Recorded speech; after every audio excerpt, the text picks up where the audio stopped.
It's 1896. We are in Zanzibar, an island in the middle of the Indian Ocean that belongs to today Tanzania. And in today's episode of History Pills, we are going to talk about the shortest war in history.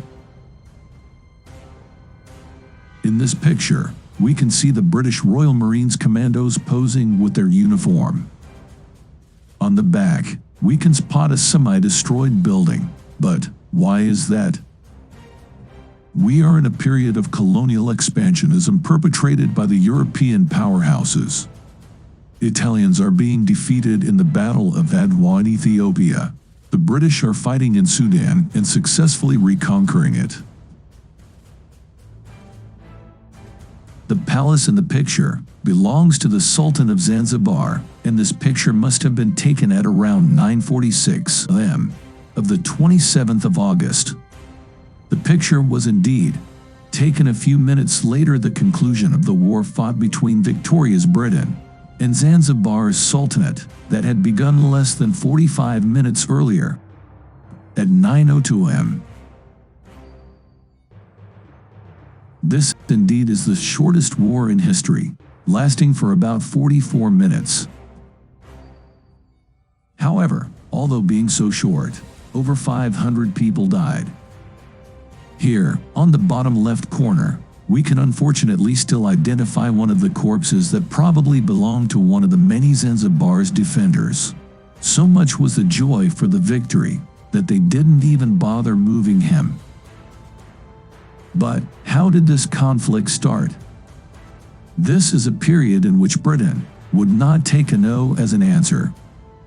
This is a period in which Britain would do whatever it takes to enforce his power. Britain had the full control of that area in Africa at the time, so a protectorate was imposed over Zanzibar's Sultanate. The Sultan was forced to appoint a British former lieutenant as the chief of the army. Basically, a puppet state directly controlled by the British. When, on the 25th of August, in unknown circumstances, the Sultan died, his 29-year-old nephew, Khalid bin Barsh, moved into the palace complex at Zanzibar town without British approval. This move, however, could not be tolerated by the British. They immediately started a campaign of disinformation where they claimed the Sultan had been poisoned by his nephew, and on the same day, an ultimatum was given to the new Sultan.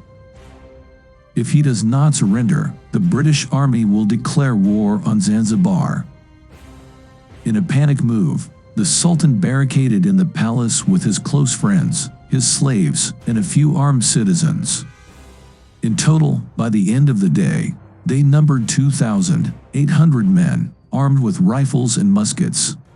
The Sultan's artillery, which consisted of few Maxim machine guns, a Gatling gun, a 17th-century bronze cannon, and two 12-pounder field guns, was aimed at the British ships in the harbour, with the latter being a gift of the German Emperor.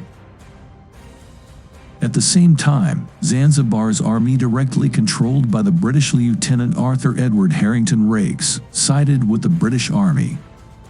Over 150 Marines were landed from the Pearl-class protected cruiser Philomel and the gunboat Thrush, which were anchored in the harbour. In less than 15 minutes upon call, another naval contingent arrived in the harbour.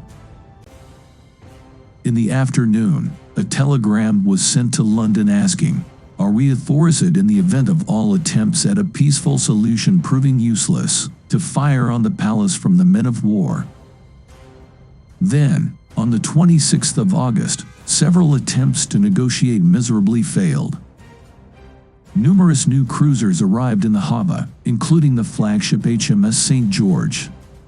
In the afternoon, London replied, "You are authorized to adopt whatever measures you may consider necessary, and will be supported in your action by Her Majesty's government.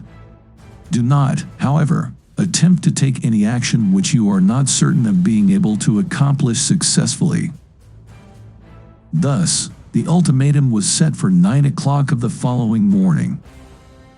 About that night, the German ambassador noted, "The silence which hung over Zanzibar was appalling. Usually, drums were beating, or babies cried, but that night there was absolutely not a sound. It's 8:30 of the 27th of August. The British sent the last message to the self-proclaimed Sultan. We do not want to open fire, but unless you do as you are told, we shall certainly do so. As no reply was received, at 9 in the morning, the ultimatum expired, and the British attacked with all their power at 9:02. In a few minutes, the Royal Navy destroyed the whole of Zanzibar's navy, consisting only of the Sultanate.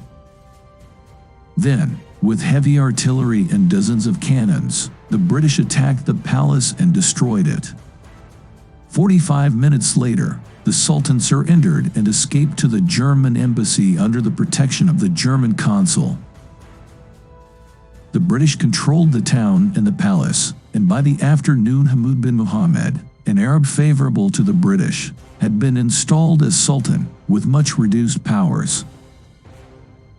In total, the British ships and crews had fired around 500 shells, 4,100 machine gun rounds, and 1,000 rifle rounds during the engagement. The war costed over 500 deaths for Zanzibar, most of them being simple citizens, while the British suffered a single Marine injured. From this day on, there were no further rebellions against British influence during the remaining 67 years of the Protectorate. If you like this kind of format, please like and subscribe. Do you know some hidden piece of history? Write it in the comments.